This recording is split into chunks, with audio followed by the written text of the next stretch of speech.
भी ये समझना है कि mental health boss is not just a one on one thing. सब जनों को कभी ना कभी मेंटल इलनेस के 1 या 2 सिम्टम्स पूरे जीवन में आएंगे ही आएंगे। ये खाऊंगी तो मोटी हो जाऊंगी। तुमने मेरे बिना प्लान कैसे बनाया? छोटी छोटी बात पे इतना गुस्सा आता है कि मैं सामने वाले का मुंह तोड़ दूं। अगर आपको लगता है आप अकेली हैं तो आप अकेली हैं। तो हमारी बुआएं, चाचियां, मासियां, दादी कभी कहती थी शाम होती ना मेरा दिल बैठता है। पढ़े लिखे लोग, अंग्रेजी बोलने वाले लोग ही मेंटल हेल्थ जानते हैं। ऐसा कुछ नहीं। ऐसा नहीं हुआ तो oh my God, what will I do? क्या होगा क्या? पेरेंट्स तो सबसे पहले ये सोच लेंगे कि अरे रात रात भर फोन चलाता है यार, मेरी तो किस्मत ही खराब है, मैं जो चीज को छूता हूँ ना ये तो पनौती है। कई लोगों को एम्पैथी नहीं फील होती, किसी को घूंसा मार के, किसी को चक्कू मार के, उनको नहीं गिल्ट होता कि हिमालय पे भूख को ही मार दिया था। तभी तो शेर और नंदी एक साथ रहते हैं, एक दूसरे को खा नहीं रहे। अरे वो सुनते नहीं मेरी बात। So you want domination. तुम कितने भी अमीर बन जाओ, ठीक है, तुम्हें लगता है कि 150 साल बाद तुम्हारा लोग नाम याद रखेंगे? हम प्यार के नाम पर इतना ज्यादा वायलेंस करते हैं। आप पेरेंट बन गए हैं लेकिन आपने पेरेंटिंग स्किल्स नहीं है। आप धय धनाधन चालू हो जाते हैं। जेंजी के पास वो वोकैबुलरी है, वो दुनिया से उस हद तक जुड़ा हुआ है जो आप और मैं नहीं थे शायद। जेंजी के माँ बाप उतने गरीब नहीं जितने मिलेनियल्स के माँ बाप थे, जितने बूमर्स के माँ बाप थे। So do you think a chat GPT can replace a therapist? Real life sex को आप केवल पॉर्न से सब्स्टिट्यूट कर दें। Hi, I am Deepak Kashyap, a counselling psychologist, and you are watching me on Fitpac. Mental health की बात करें तो लोगों ने इस पे बात करना शुरू तो कर दिया है, लेकिन अभी भी बहुत से ऐसे एरियाज हैं जहां लोगों को अपनी मेंटल हेल्थ को समझने की बहुत जरूरत है। मेंटल हेल्थ और इलनेस को अच्छे से समझने के लिए आज हमारे साथ हैं दीपक कश्यप, जो कि एक मेंटल हेल्थ साइकोलॉजिस्ट हैं। वर्ल्ड मेंटल हेल्थ डे के मौके पर हम उनसे मेंटल हेल्थ से जुड़ी हर इंपॉर्टेंट चीज पर बात करेंगे आज के इस पॉडकास्ट में। Welcome mister Deepak. Thank you very much for having me. कैसे हैं आप? बहुत बहुत अच्छा लग रहा है मुझे यहाँ पे आके। टॉपिक बहुत एक्साइटिंग है। मेरे पूरे लाइफ के काम ही इसके ऊपर है, काफी एक्साइटिंग है। इस टाइम मेंटल हेल्थ आपकी कहाँ पे है? किस लेवल पे? मेरी मेंटल हेल्थ कहाँ पर है? देखिए, यहाँ आने के लिए ट्रैवल किया, थोड़ा सा थका हुआ, थोड़ा लेकिन सा। मेंटल हेल्थ ठीक है। मेंटल हाँ, हेल्थ जैसे से हम बात करना शुरू करेंगे तो बिल्कुल एक्साइटमेंट ऊपर चला जाएगा। हाँ। तो दीपक, सबसे पहले बात करते हैं मेंटल हेल्थ की कि क्या होती है ये मेंटल हेल्थ और क्यों ये इस टाइम बहुत जरूरी है लोगों के लिए। देखो, मेंटल हेल्थ जो है वो फिजिकल हेल्थ की तरह होती है। मेंटल हेल्थ सबके पास होती है। किसी की मेंटल हेल्थ अच्छी होती है, किसी की मेंटल हेल्थ बुरी होती है, लेकिन बीमारी मेंटल इलनेस से अलग होती है। मेंटल हेल्थ क्या है? रोजाना की जो हमें तकलीफ हो सकती है, सैडनेस हो गई, एंजाइटी हो गया, थोड़ा बहुत डिप्रेसिव मूड हो गया। लेकिन जहां हम मेंटल इलनेस की बात करते हैं वो एक डायग्नोसेबल कंडीशन होती है, जैसे स्किज़ोफ्रेनिया हो गया, बाइपोलैरिटी हो गई, आपके बॉर्डरलाइन पर्सनालिटी हो गई। ये मेंटल इलनेस में आता है, जिसे एक साइकाइट्रिस्ट, एक क्लिनिकल साइकोलॉजिस्ट ही डायग्नोस करते हैं।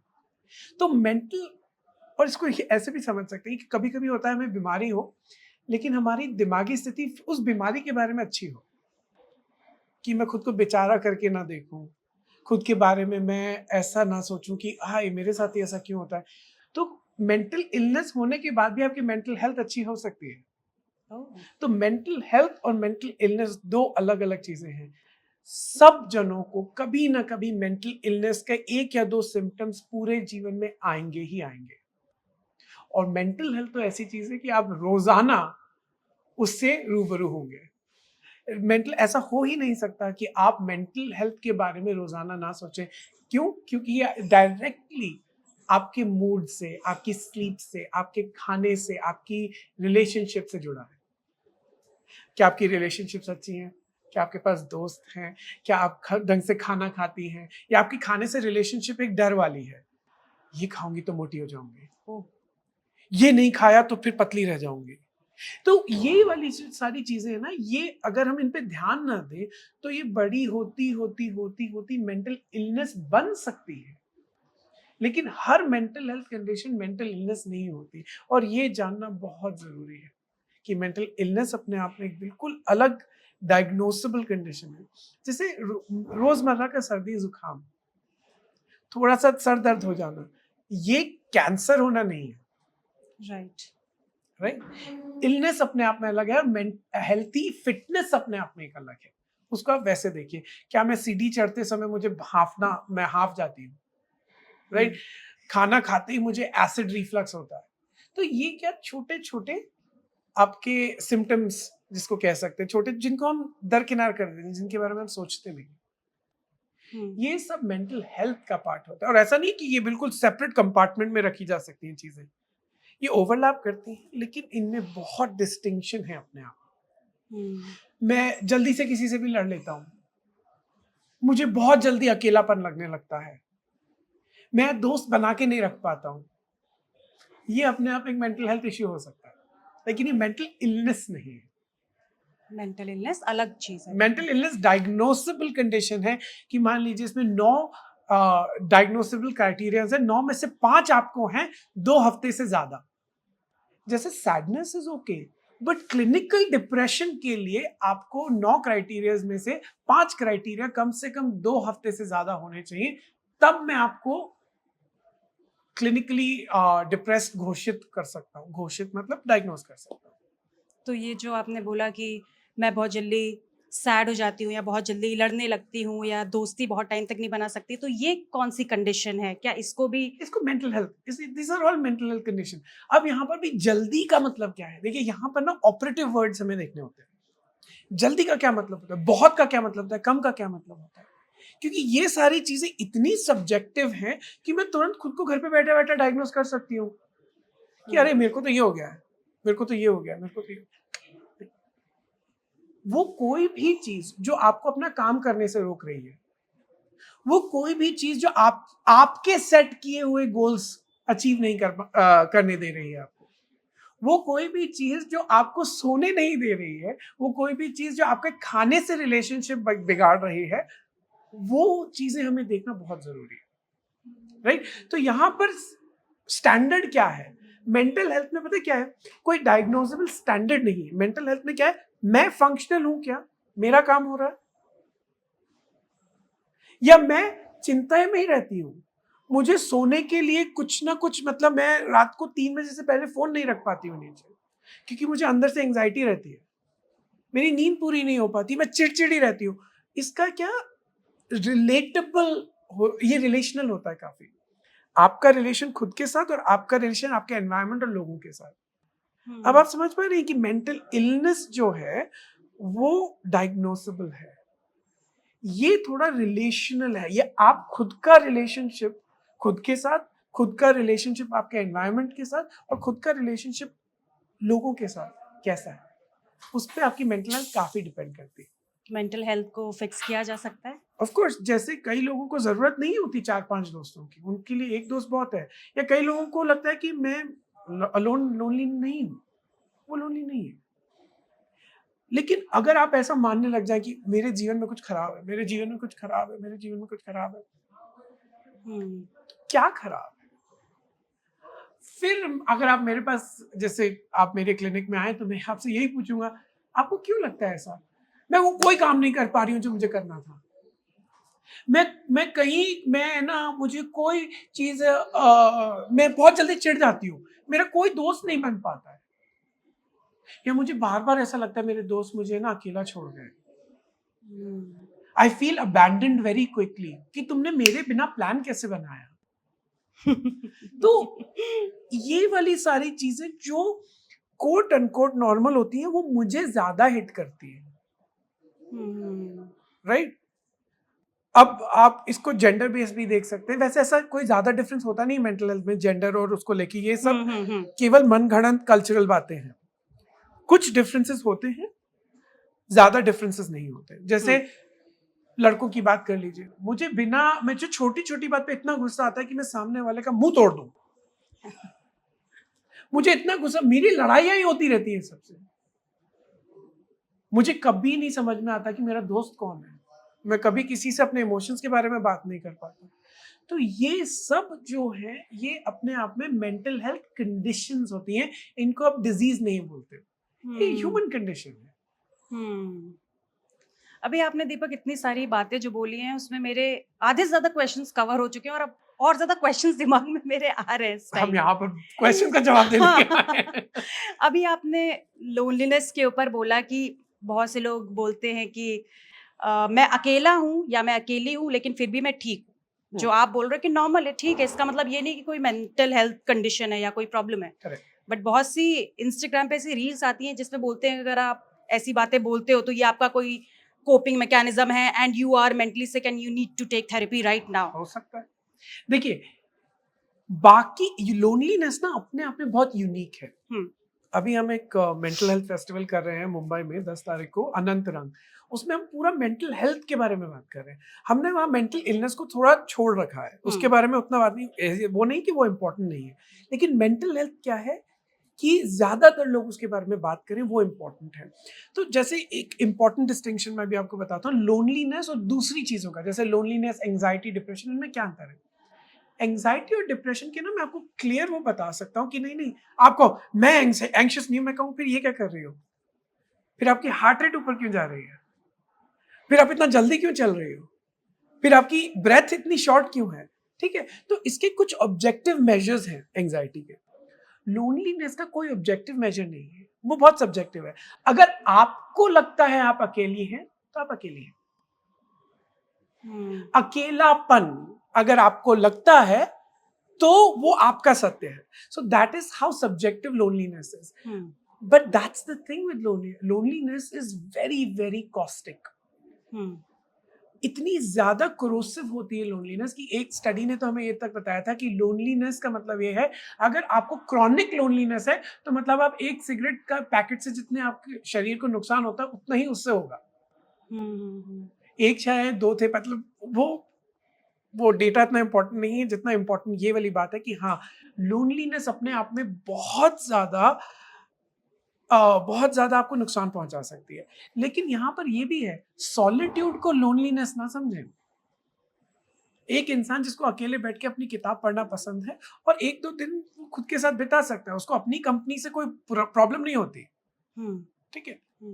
लेकिन वो कंपेनियनशिप से भी उसको प्रॉब्लम नहीं होती। मैं तो अकेले इसलिए रहता हूँ, इसलिए नहीं क्योंकि मुझे अपनी कंपनी पसंद है, क्योंकि मुझे लोग पसंद नहीं है। लोगों की तरफ एक जनरलाइज्ड नफरत होना, डिस्कंफर्ट होना, वो एक अनहेल्दी चीज है। खुद की कंपनी से प्यार होना, खुद के पीस को प्रोटेक्ट करना और ये कहना कि हाँ, but to realize that we are socially wired, We are not solitary human being. We are not solitary animals. हम लोग solitary नहीं रह सकते, अकेले नहीं रह सकते बहुत लंबे लंबे समय के लिए। क्यों? फिजिकल चीजें भी है ना, आप कितनी चीज अकेले कर लोगे? काम पे जाओगे, लोगों की जरूरत पड़ेगी, घर में हो रिश्तेदारों की जरूरत पड़ेगी, आप कितनी चीजों को अकेला करोगे? राइट? तो लोनलीनेस अपने आप में वो होता है कि, और इसका ऑपोजिट भी एक्चुअली बुरा है कि जिसको अकेला बिल्कुल नहीं रह सकता, उसको कंपल्सिव सोशलाइजेशन करना है, उसको कंपल्सिवली क्लब जाना है, उसको इतना फोमो हो रहा है कि उसको ये समझ में नहीं आ रहा कि मैं दोस्त किस वैल्यूज पे बना रहा हूं या बना रही हूं, राइट? मैं ऐसे दोस्तों को भी साथ में रख लेता हूं क्योंकि मेरे को अकेलापन ना लगे, राइट? तो ये दो ऑपोजिट हैं, दो एक्सट्रीम्स हैं एक उसके, कि एक तो मुझे लोग इतने कम पसंद है कि मैं अकेला ही रहता हूँ, और एक मुझे लोग अकेले रहने से इतना डर लगता है कि मैं किसी के साथ भी रह लेता हूँ। और दीपक, मेंटल हेल्थ को लेके डिबेट शुरू हो गई है, बात शुरू हो गई है, लोग बात करना शुरू कर रहे हैं, सोशल मीडिया के थ्रू हो गया है, all thanks two of course Deepika Padukone जिन्होंने पूरा इनिशिएटिव स्टार्ट किया। She openly talked about her mental health struggles. लेकिन अभी भी लोग बात तो कर रहे हैं लेकिन थेरेपिस्ट तक जा नहीं पाते हैं, उससे अभी भी उनको कुछ तो हो रहा है, समथिंग इज स्टॉपिंग देम। तो व्हाई डू यू थिंक ऐसा होता है? देखिए, इसमें ये दो धारी तलवार होती है। एक तो रिप्रेजेंटेशन से क्या रिड्यूस होता है शेम, राइट? कि अगर कोई इतना बड़ा इंसान बात कर रहा है तो वाओ, मतलब कुछ तो होगा इसमें। दूसरा हो सकता है ये बड़े लोगों की चीजें भाई, बस। तो दो धारी तलवार है। तो आप करो तो मरो, नहीं करो तो मरो, वो वाली स्थिति हो जाती है कि ये अमीरों की तकलीफ है। एग्जैक्टली। नहीं, ये तकलीफ सबकी है, लग्जरी उनके पास होती है ब्रेक लेने की। अब आप मान लीजिए, एक दीपिका पादुकोण अनाउंस कर रही है कि मुझे डिप्रेशन था, which is very genuine and real, and I, by the way, I am a personal fan of hers, I commend what she has done. Yeah. Absolutely brave to do that. But my maid can also have depression, right? She might have the luxury to pause her shoot for a day or two to just take personal days. That's my मेरी maid को ये वाला नहीं है ना, क्यों personal day ले सके? उसको तो पुश करना है, उसको देखिए जहां सर्वाइवल की बात आ जाती है ना, उसको तो पुश करना है खुद को। आपने देखा होगा हमारी बुआएं, चाचियां, मासियां कभी और दादी कभी कहती थी, शाम होती ना मेरा दिल बैठता है। वो क्या है? एंजाइटी है। वोकैबुलरी नहीं है, शब्दकोश नहीं था हमारे पास, लेकिन एक्सपीरियंस तो था भाई। मेंटल हेल्थ के बारे में हम आज बात कर रहे हैं अलग शब्दों में। एक तो ये ना, हमको ये अपने मॉरल और ये एलीट हाई हॉर्स से ना, इस घोड़े से हमें नीचे उतरना होगा कि पढ़े लिखे लोग, अंग्रेजी बोलने वाले लोग ही मेंटल हेल्थ जानते हैं। ऐसा कुछ नहीं, ऐसा कुछ नहीं। और ये जो मेंटल हेल्थ के बारे में ना, थेरेपी थेरेपी थेरेपी, ये एक वेस्टर्न मॉडल है, जो एक जुडेओ क्रिश्चियन मॉडल है, जहां पर पहले आप एक प्रीस्ट के पास जाते थे, आपको प्रीस्ट कुछ बात बता, आप प्रीस्ट को अपनी बात बताते थे, प्रीस्ट आपसे बात करता था, आपका मन हल्का होता था, आप घर आ जाते थे। तो सिगमंड फ्रॉइड ने भी यही टॉक थेरेपी का वो अपनाया, मॉडल अपनाया, ठीक है, वो पॉपुलर हुआ, बहुत इफेक्टिव है, लेकिन बहुत एक्सपेंसिव है। मेरे सारे क्वेश्चन का जवाब है ना, बहुत इफेक्टिव है, बहुत एक्सपेंसिव है, और बहुत इनएक्सेसिबल है। आप 140 करोड़ की जनता को कब तक दोगे therapy one on one, right? तो ये जो one on one therapy, please इसको हटाना नहीं है, इसको कॉम्प्लीमेंट करना है, डेमोक्रेटाइज करना है। मेरी पीएचडी की पूरी जो थीसिस है वो है डेमोक्रेटाइजिंग मेंटल हेल्थ, कि आप भारत जैसे देश में मेंटल हेल्थ कैसे प्रोवाइड करोगे।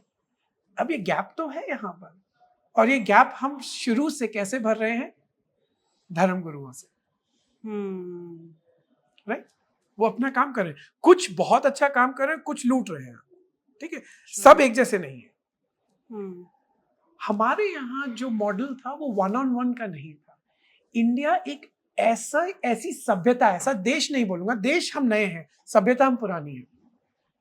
इंडिया एक ऐसी सभ्यता है जहां पर मेंटल हेल्थ के बारे में पुराणों से लेकर आपकी प्रेजेंट डे तक बात की गई है, लेकिन हमारे स्टाइल में, और हम उस स्टाइल को रिकॉग्नाइज नहीं करते हैं, वो प्रॉब्लम है।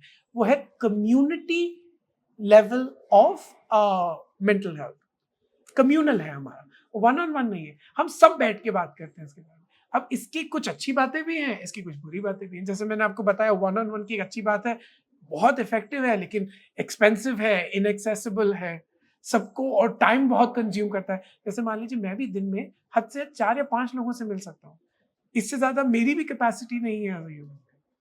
हाँ, वो चैट जीपीटी आ रही है, बट चैट जीपीटी के बारे में हम जानते हैं कि जितने भी एआई मॉडल्स हैं वो डिजाइंड हैं आपको वैलिडेट करने के लिए, लेकिन एक अच्छा साइकोलॉजिस्ट आपको हमेशा वैलिडेट नहीं करता है।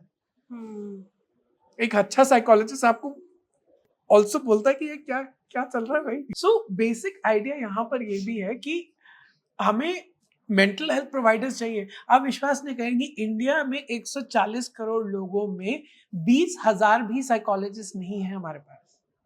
20,000 भी नहीं है, 20,000 भी मैं शायद ज्यादा बोल रहा हूँ।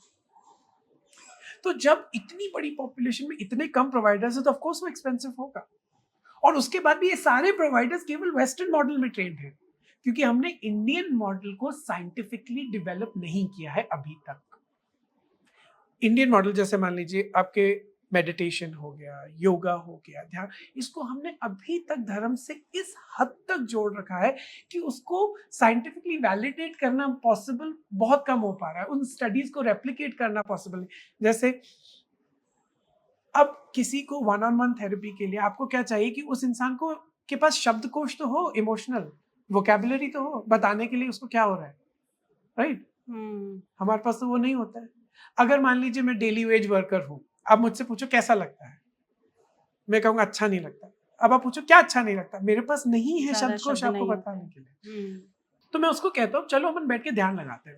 अब उसके लिए क्या है, ध्यान धार्मिक है, अब वो कहेगा ये पता नहीं कैसे, लेकिन अगर आप उसके कॉन्टेक्स्ट में उससे मिलके बात करें अपने मॉरल हाई हॉर्स से नीचे उतर के थोड़ा सा, तो उसको कह नहीं नहीं भगवान भगवान की बात नहीं है। मैं कह रहा हूँ सुबह है ना जब तू उठता है ना थोड़ा सा, तो योगा की ये 2 चीजें कर लिया कर, और उसके बाद थोड़ा सा ना, अगर तू हिंदू है तो मान ले ओम का उच्चारण कर ले, अगर तू मुसलमान है तो तू अपनी ना जब नमाज पढ़ता है तो थोड़ा ऐसे पढ़ लिया कर। It's basically all about bringing them in the present. Science क्या कह रही है कि जब आपको डिप्रेशन और एंजाइटी है तो आपका दिमाग बहुत ज्यादा पास में जा रहा है, हाय ऐसा क्यों नहीं हुआ था, काश मैं ऐसा कर लेती, मेरे साथ ही ऐसा क्यों होता है, या ऐसा नहीं हुआ तो oh my God what will I do, क्या होगा क्या। तो it's either in the future और इन द पास्ट।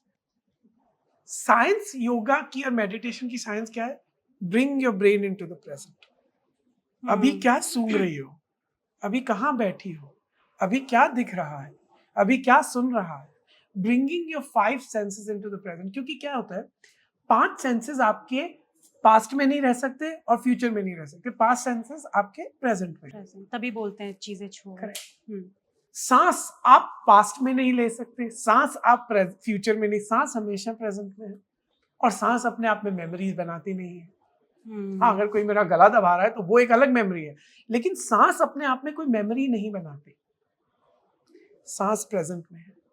सो मुझे किसी भी तरह करके उसको ये ट्रेन करना है कि तू भाई दिन में 5 मिनट सुबह, 5 मिनट शाम को प्रेजेंट आ जाएगा, सब कुछ सॉल्व नहीं होगा लेकिन तेरे पास थोड़ा सा ज्यादा पावर आ जाएगा डील करने के लिए सिचुएशन से। लेकिन क्या होता है जब हम मेडिटेशन योगा की रिलीजियस कॉन्टेक्स्ट में बात करते हैं ना, तो ये तो भाई आपका कैंसर भी क्योर कर देगा, ये मतलब वो सारे फालतू के अनसाइंटिफिक क्लेम्स जिससे कि फिर जो लोग इसकी तरफ आ भी सकते हैं, जो इसमें सही भी है, वो भी मुझे नहीं दिखता। राइट, तो बहुत जरूरत है, जैसे हमने बात करी थी कि अनंत रंग की पूरी बात है कि India celebrates mental health to validate Indian approaches, to validate South Asian approaches to mental health that are community based, not just one-on-one based. लेकिन ये इंडियन अप्रोच तक लोग पहुंच ही नहीं पा रहे हैं, क्योंकि किसी की भी फीलिंग्स को आजकल डिसमिस करना एक बहुत ही नॉर्मल चीज हो गई है। अगर आप घर पे भी अपनी मेंटल हेल्थ को लेके कुछ बोलते हैं तो वहां पे यही बोला जाता है जिस ये सब कुछ नहीं है, just need to be stronger, you know, get up, ऐसा कुछ नहीं होता है, ऐसा कोई स्ट्रेस नहीं है, हमने बहुत देखा है। तो वहीं से जब आइडिया ही डिसमिस कर दिया जाता है तो वहीं से कॉन्फिडेंस डाउन हो जाता है। क्योंकि वैलिडेशन से क्या होगा, रिस्पॉन्सिबिलिटी आ जाएगी। अब मैंने वैलिडेट, मेरे पास अंशिका आई, उन्होंने मुझे कहा मुझे डिप्रेशन है, अब मुझे इसे वैलिडेट करना है या इसे नकारना है, क्योंकि मैं इसलिए नहीं नकारूंगा क्योंकि मैं बुरा इंसान हूं, या मैं माँ होने के नाते आपको प्यार नहीं करता, या मैं पिता होने के नाते आपको प्यार नहीं, वैलिडेट करते हैं। अब मेरे पास रिस्पॉन्सिबिलिटीज का करना क्या है, फिर तुम कटी हुई उंगली मेरे पास लेके आओ, उसमें से खून निकल रहा है, तुमको भी दिख रहा है, मुझको भी दिख रहा है, उसको मैं इनवैलिडेट करूं या नहीं करूं उससे कोई फर्क नहीं पड़ता, तो दिख रहा है, खून बह रहा है, अब तो उसकी रिस्पॉन्सिबिलिटी लेनी है। दूसरी बात ये होती है कि मैं खुद डर जाता हूं, मेरे पास भैया आप मुझे वो चीज करवाने आ रहे हो जिसका मुझे पता नहीं है क्या करना है। पेरेंट्स तो सबसे पहले ये सोच लेंगे कि अरे रात रात भर फोन चलाता है फोन को आग लगा दो सब ठीक हो जाएगा। वो यही होता है, या तो सुबह 4 बजे उठ जाओ सब ठीक हो जाएगा, फोन को आग लगा दो सब। उनके पास रेडीमेड आंसर है, उनके पास थ्योरी नहीं है। जहां जहां अज्ञानता होती है वहां वहां डर ज्यादा होता है, और ये इनवैलिडेशन उनके डर से आता है कि अगर मैं इसको वैलिडेट कर दूंगा, ये नहीं कहूंगा अरे कुछ नहीं होता, हमारे समय में भी तो आपके समय में जो होता था उसकी वजह से आज हम भुगत रहे हैं जो भुगत सब लोगों को लगता है कि उनका समय बहुत अच्छा था। अरे पहले का समय, कौन सा समय जब औरतों को हक नहीं होते थे, कौन सा समय जब दिमागी बीमारियों को पागलपन कह के किसी को बांध दिया जाता था सरिये से, नहीं, कौन सा समय अच्छा था, जब कंफर्ट था, जब हमें अज्ञान, वही कहते हैं इग्नोरेंस इज ब्लिस, अज्ञानता अपने आप में एक सुख देती है, कंफर्ट देती है, शॉर्ट लिव्ड होता है वो कंफर्ट। कैसे फिर लोगों को प्रोत्साहन दिया जाए, कैसे लोग बाहर आए इस चीज से? देखिए शॉर्ट टर्म और लॉन्ग टर्म आंसर है इसका। लॉन्ग टर्म आंसर तो यह है कि इंडियन एजुकेशन सिस्टम को इमोशनल रेगुलेशन को एक सब्जेक्ट बनाना होगा, सेल्फ को एक सब्जेक्ट बनाना होगा। हम आज लोगों को sin cos थीटा पढ़ाते हैं। आपने कब लास्ट टाइम यूज किया था sin cos थीटा? अपने आप में जरूरी है वो पढ़ाना, मैं ये नहीं कह रहा हूं उसे बंद कीजिए, लेकिन किसके साथ आप 24 घंटे रहती है? खुद के साथ। हमें खुद के बारे में कुछ नहीं पढ़ाया। मैं ये नहीं कह रहा हूं सबको साइकोलॉजी पढ़ाइए, नहीं, सबको ये पढ़ाइए कि सेल्फ मैनेजमेंट क्या होता है, सेल्फ रेगुलेशन क्या होता है, सेल्फ लीडरशिप क्या होती है, खुद को मैं किस तरह से तैयार करूं। ये सेल्फ हेल्प वाली बात नहीं कि 4 किताबें पढ़ ली जिनका साइंस से कोई लेना देना नहीं है।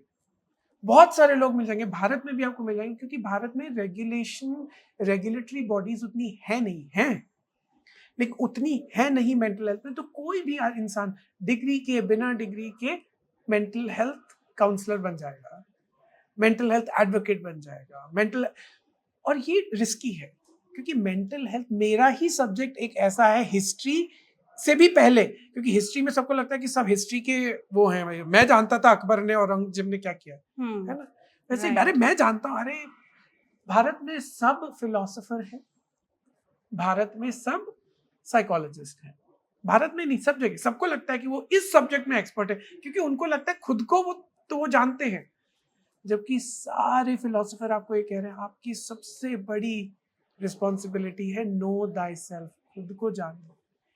लेकिन उसमें तो हमें लगता है हम एक्सपर्ट हैं।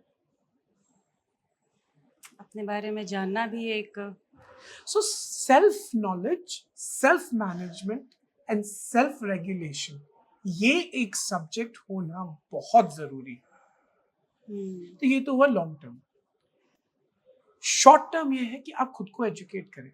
अगर आपका बच्चा आके आपको कुछ कह रहा है तो उससे सिम्टम्स पूछें, क्या होता है, इनवैलिडेट ना करें आप, और डर ना जाएं, आपकी रिस्पॉन्सिबिलिटी नहीं है।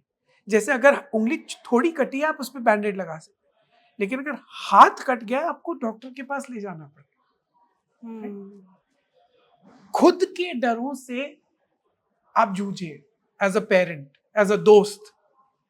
और फिर बात करें, हम भूल जाते हैं कि इमोशनल रेगुलेशन एक सेल्फिश चीज नहीं है। इमोशनल रेगुलेशन पढ़ाने का मतलब है कि आप एक ऐसा समाज बनाएंगे जहां वायलेंस कम होगा, जहां हम 35 रुपए के पीछे एक टोल काटने वाले इंसान की जान नहीं ले लेंगे, जहां हम एक दूसरे की ऑनर किलिंग नहीं करेंगे। इमोशनल रेगुलेशन केवल पर्सनल लेवल पे नहीं होता, पर्सनल लेवल पे ही होता है इमोशनल रेगुलेशन, लेकिन इसके रेपरकशंस जो होते हैं वो सोसाइटी में दिखते हैं। कि एक ऐसी सोसाइटी जहां हम एम्पैथेटिकली एक दूसरे को समझेंगे, अपने घर का कचरा साफ करके किसी दूसरे के घर में नहीं डालेंगे कि नहीं यार एम्पैथी डेवलप करनी है, उसको भी होगा ना, लाइन में ढंग से खड़ा होना है, मैं ही सब कुछ नहीं हूं, मेरा बाप कौन है तू जानता है क्या। All of this comes from खुद की औकात पता करना is another emotional trouble inside. मैं कौन हूं? बहुत बार मुझे मतलब जब कोई बोलता है तो जानता है मेरा बाप कौन है, I said I hope you know. So the idea यहाँ पर ये है कि मैं खुद को जब इतना कम सेल्फ एस्टीम से नाचता हूँ ना, तो मुझे हर जगह दिखाना पड़ता है मैं कितना बड़ा हूँ। सेल्फ रेगुलेशन नहीं है, किसी ने बताया नहीं कि भाई 4 जने हाँ हाँ बोल देंगे तो क्या हुआ, तू इतनी तेज गाड़ी चला के जाएगा, जेल में जाएगा और 4 लोगों को और मारेगा। एम्पैथी तो जैसे गायब ही हो रही है धीरे धीरे। Again it's all out there on the internet, but nobody is really following it. कम हो रही है, गायब तो हो नहीं सकती कभी, कम हो रही है, क्योंकि देखिए ये वाला भी एक अपने आप में थॉट है, एम्पैथी गायब हो रही है, तो अब क्या होता है फिर जब गायब ही हो रही तो मैं भी क्यों दिखाऊं। लेकिन इंस्टाग्राम पे आपको ऐसे पेजेस भी मिल जाएंगे जो बहुत गुड न्यूज से भरे हुए हैं। देखिए अगेन बात आ जाती है केवल दिमागी एल्गोरिथम की नहीं, आप अपनी इंस्टाग्राम के एल्गोरिथम पे कैसे सेट कर रहे हो। ट्विटर पे, इंस्टाग्राम पे वायलेंस वाली चीजें सबसे पहले जाती है, क्यों? क्योंकि वो दिमाग को अट्रैक्ट करती हैं कि भाई इससे बच के रहना है। एम्पैथी भी अपने आप में एक बहुत अच्छा इमोशन क्रिएट करती है। आप डिसाइड कीजिए आपको क्या फॉलो करना है।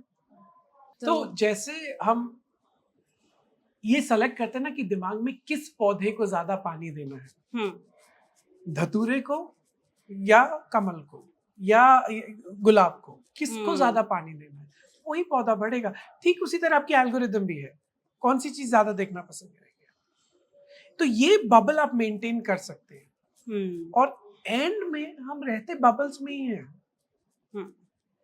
इंडिया और भारत के दो डिफरेंट बबल्स हैं, पॉलिटिकल बबल्स हैं, वैसे हमारे पर्सनल बबल्स हैं। अब आप देखिए कि आप हो सकता है अपने कजिन से भी अलग बबल में रहते हो, जबकि सोशियो इकोनॉमिकली आप लोग सब एक जैसे हैं, लेकिन इंटेलेक्चुअली आपने अपना बबल अलग बनाया हुआ है। ये बबल ही हमारे सेफ्टी नेट्स हैं, और हम तो ये चाहते हैं कि बबल इतने बन जाए कि लार्जर बबल भी हमारे बबल जैसा ही दिखे। नहीं तो आप अपनी कार से उतर के भारत में कहीं पर भी उतर जाइए, आपको तुरंत जब इंडिया से उतर के आप भारत से मिलती है ना, तो एकदम से जब ट्रैफिक पुलिस वाला पकड़ लेता है ना, तब हमें याद आता है फोन पे कि किस भारत को फोन लगाए हमने, जहां अंग्रेजी नहीं चल रही है, अब बात नहीं बन रही है, राइट। सो ये बबल्स तब पंक्चर होते हैं जब आप लार्जर सोसाइटी से मिलते हैं, लेकिन आपका पर्सनल बबल होना बहुत जरूरी है। पर्सनल बबल्स क्या मतलब, आपके पर्सनल रिलेशनशिप्स होना जरूरी है, जहां आपको समझ में आए कि इनसे मेरी एम्पैथी है, इनसे मेरी सिंपैथी है। एम्पैथी और सिंपैथी अपने आप में इमोशंस हैं, इनको बहुत ज्यादा भी ग्लोरीफाई करने की जरूरत नहीं है, और बहुत कम करके भी आंकने की जरूरत नहीं है। और मेंटल हेल्थ जैसे जैसे लोगों की खराब होती है या बिगड़ती है, तो लोगों को कहीं ना कहीं समझ में तो आ ही जाता है कि हाँ, मुझे ये प्रॉब्लम्स हो रही हैं, लेकिन फिर से वो एंड में नहीं, ये सब हो रहा है बट मैं ठीक हूँ।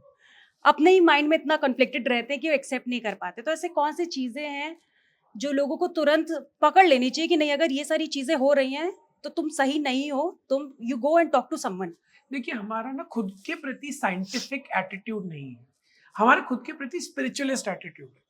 जैसे मेरे विचार, मेरी सब कुछ कहीं और से आ रहा है, ये मेरी आत्मा, ये हमारा व्यू है खुद के लिए। तो ठीक है, अब इस माइक के साथ कुछ खराब हो जाएगा तो मेरे पास दो वो है, यार मेरी तो किस्मत ही खराब है, मैं जो चीज को छूता हूं ना ये तो पनौती है। एक ये लाइन है थिंकिंग की, एक ये लाइन है इस माइक में क्या खराबी है, कुछ ना कुछ इलेक्ट्रिकल सिग्नल होगा जो नहीं आ रहा होगा, कुछ आईसी है जो उड़ गई है, जो भी है। खुद को लेके हम साइंटिफिक नहीं है। आप देख लीजिए जितना बड़ा इंसान इंडिया में है, वो उतनी ही ज्यादा उसने अंगूठियां पहनी होंगी अलग अलग तरह की खुद के ग्रहों को शांत करने के लिए।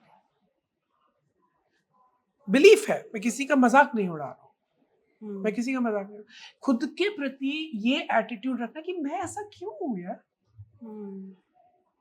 क्यों मुझे एकदम से डर लग जाता है कि अगर मेरे दोस्त से कोई दूसरा बात कर रहा हो, क्यों मैं जल जाती हूँ इतनी जल्दी। सो द आइडिया इज कि खुद के बारे में अगर आप साइंटिफिक एटीट्यूड रखेंगे तो आपको समझ में आएगा कि एक इंसान केवल 3 चीजों का मिश्रण होता है, उसकी खुद की बायोलॉजी, उसका खुद का experience past and present, plus the biggest bubble is, उसमें सबसे बड़ा बबल है कि वो क्या चॉइसेस कर रहा है इन दोनों की वजह से। जैसे कई लोग जो क्रिमिनल बनते हैं उनकी साइकोपैथोलॉजी बायोलॉजिकली हो सकती है। जैसे कई लोगों को एम्पैथी नहीं फील होती, किसी को घूंसा मार के, किसी को चक्कू मार के, उनको नहीं गिल्ट होता, तो ये तो बायोलॉजिकल है। लेकिन उनको बचपन में भी वायलेंस देखा उन्होंने, वो उनका एक्सपीरियंस है जिससे उनकी बायोलॉजी क्या मजबूत हो गई। अब उनकी जो प्रेजेंट डे है चॉइसेस, जो थॉट्स एंड एक्शन, अरे दुनिया ऐसी ही है, एक के ऊपर पैर नहीं रखेगा तो आगे कैसा, ये उसका थॉट बन चुका है। तब उसका एक्शन क्या है, मेरे को कोई फर्क नहीं पड़ता, मैं तुम्हें कराऊंगा जितना। और ये केवल क्रिमिनल्स में नहीं दिखेगा, ये आपको बोर्ड रूम्स में भी दिखेगा। मेरे को कोई फर्क नहीं पड़ता कि तुम्हारे घर में कोई मरा है कि नहीं, तुम्हें ऑफिस आना है। ये साइकोपैथोलॉजी है। Profit at any cost is psychopathology. इसको हम अपने यहाँ पर बकासुर कहते थे, जिसको ये समझ में नहीं आ रहा कि ये भूखा क्यों है, किस चीज का भूखा है ये। अभी देवदत्त पटनायक की एक नई किताब आई है, द कंटेंटमेंट से किस तरह से आप अपनी ग्रोथ को फ्यूल कर सकते हैं। तो उसने 2 राक्षस समझा है, एक बकासुर एक भस्मासुर। बकासुर जिसको सबसे बड़ा बनना है, सबसे बड़ा बनना है, उसको ये वो भूल गया क्यों बड़ा बनना है। और भस्मासुर जिसको इतनी इनसिक्योरिटी कि मेरे आसपास कोई ऊपर जाए, भस्मासुर की कहानी ऐसी ही थी कि वो उसने शिव जी से ये वरदान मांग वरदान लिया मांगा था था। कि मैं जिस पे अपना हाथ रख दूंगा वो भस्म हो जाएगी। अब वो देवताओं को डरा रहा है, हाथ रख दूंगा, हाथ रख दूंगा। फिर शिव जी मोहिनी बन के जाते, उसको बोलते कि मेरे जैसा डांस करो, फिर तो वो डांस करता है और खुद के साथ। आतंकवाद। तो हम भूल गए हैं कि जिसको आज हम एम्बिशन कहते हैं वो इनसिक्योर ग्रीड है। इसका मतलब ये नहीं कि जो आदमी आगे जा रहा है, जो सीईओ है, सब में साइकोपैथोलॉजी, नहीं नहीं नहीं। आप वो देखिए कि कौन रिस्क इतनी ले रहा है कि वो अनएजुकेटेड रिस्क है कि उसको कोई फर्क नहीं पड़ता कि मैंने जो स्कूटर बनाया वो जल रहा है कि नहीं जल रहा। अभी पास करो, मेरे को कल बनना था करोड़पति। ये साइकोपैथोलॉजी है।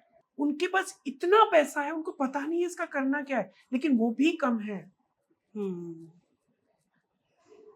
जब कुबेर ने आके गणेश जी को ये बोला कि अरे आप यहाँ हिमालय पे क्या बैठे हो, आप हमारे यहाँ आओ, आपको वहां खिलाएंगे, यहाँ तो कुछ उगता भी नहीं है, क्या खाए। उन्होंने कहा ठीक है मैं आता हूँ। गणेश जी ने खाया और इतना खाया कि कुबेर का धन खाली हो गया।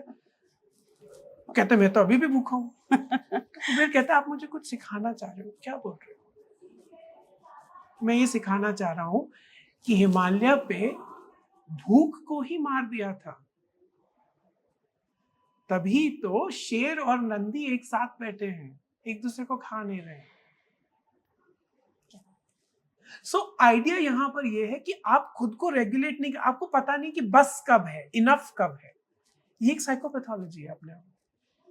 और किस रूप, मतलब किसकी आहुति देकर मैं आगे जाऊंगा, कोई फर्क नहीं पड़ता मेरे को। बहुत जगह। तो ये पॉलिटिक्स में भी मैं बता रहा हूं, और यही ऐसे लोग होते हैं जिनको इतना एम्बिशन होता है कि मुझे किसी भी रूप में, किसी भी उस पे आगे जाना है, कोई फर्क नहीं पड़ता। ठीक है। अब ये बहुत सक्सेसफुल भी होते हैं लोग, पॉलिटिक्स में भी, बोर्ड रूम्स में भी, यहां पर भी, वहां पर भी। लेकिन हमें कभी कभी खुद से भी सवाल पूछना होता है कि मैं किसी भी हद तक जा सकती हूं किसी के प्यार में, क्यों? मैं किसी भी हद तक जा सकती हूँ किसी को नीचा दिखाने के लिए, क्यों? कौन? देखो ये डिफरेंस है वेस्टर्न और Indian understanding of mental health में। वेस्टर्न अंडरस्टैंडिंग है सेल्फ एक्चुअलाइजेशन पे, इंडियन अंडरस्टैंडिंग है सेल्फ रियलाइजेशन पे। अगर मैं आपको किसी महान संत के पास 1200-1300 साल पहले ले जाऊं इंडिया में, और वो आपको मेंटल हेल्थ, मेंटल इलनेस की बात नहीं कर रहा हूं मैं भी, मेंटल हेल्थ पे, कि मेरे को बहुत गुस्सा आ जाता है, वो संत आपसे एक ही साल पूछेगा किस चीज की भूख है बेटा, कौन सी नीड तेरी फुलफिल नहीं हो रही,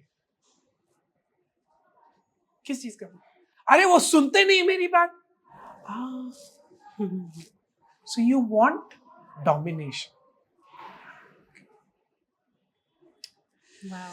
so that is the thing, that's why बाहर आपको मिलेगा ये अचीव करो, सेल्फ एक्चुअलाइजेशन, ये अचीव करो, ये अचीव करो, ये अचीव करो। यहाँ पर बैठ जा, आंखें बंद कर थोड़ी देर, सोच तेरे को चाहिए क्या, क्यों चाहिए, ये भी तो इंपॉर्टेंट है ना।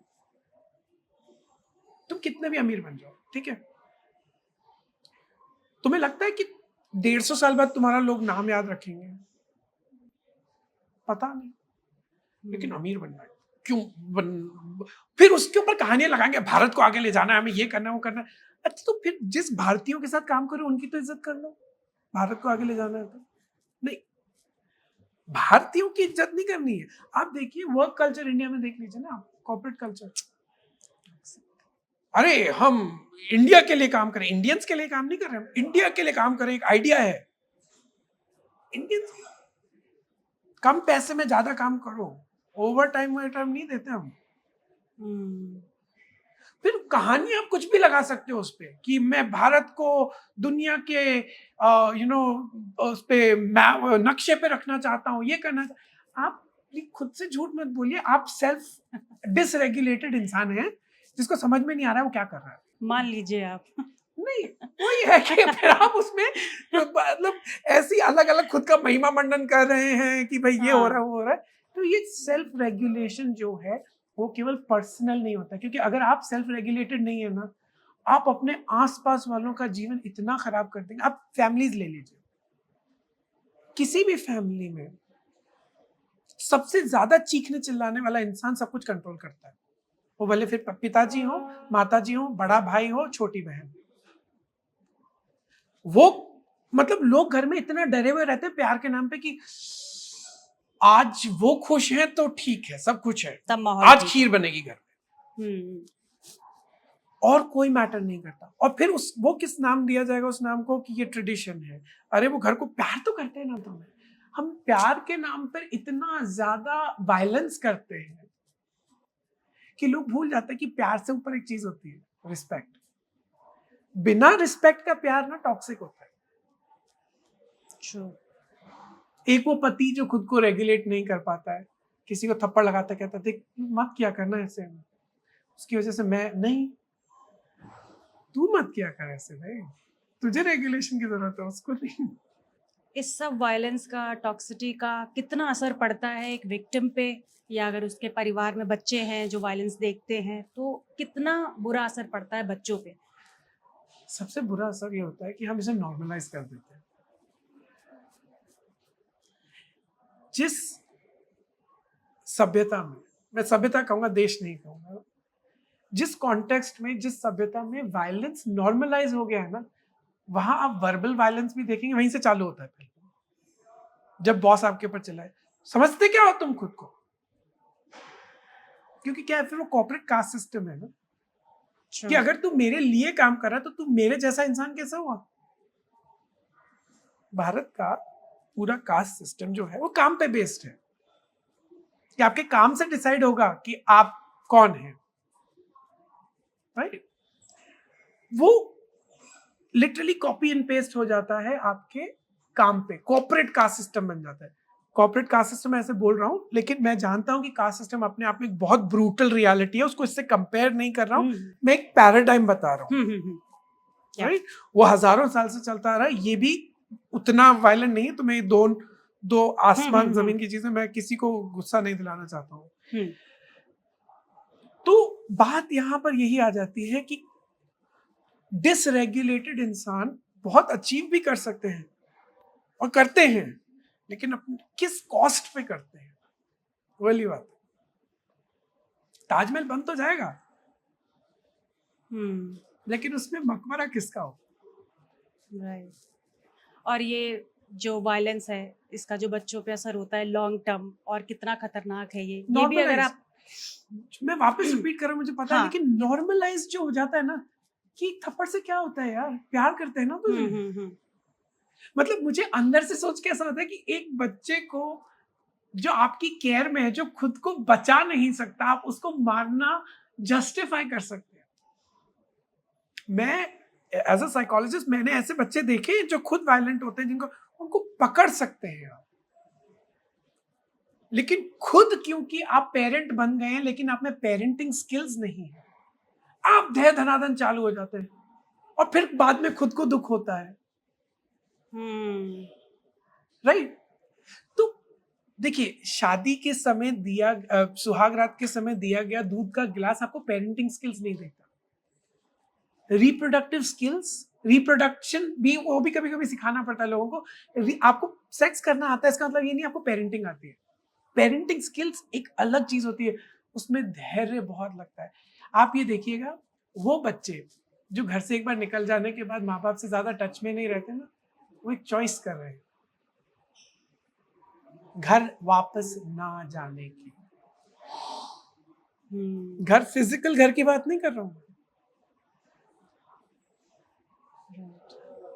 इतना ज्यादा हम बच्चों पे वायलेंस करते हैं कि सोसाइटी में आपको नॉर्मलाइज दिखता है, और बहुत तकलीफ हो जाती है।